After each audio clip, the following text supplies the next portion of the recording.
We are heading towards a fossil-free future with European know-how.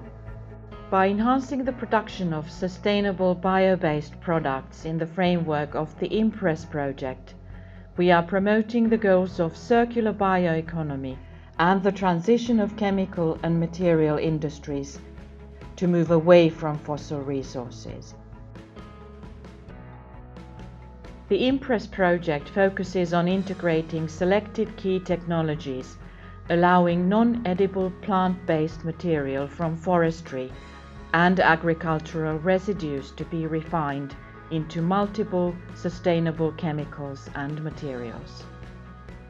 Through partner collaboration, the related technologies will be substantially improved in order to produce purer and more cost-effective products, and also to provide a better future for us today and the generations to come.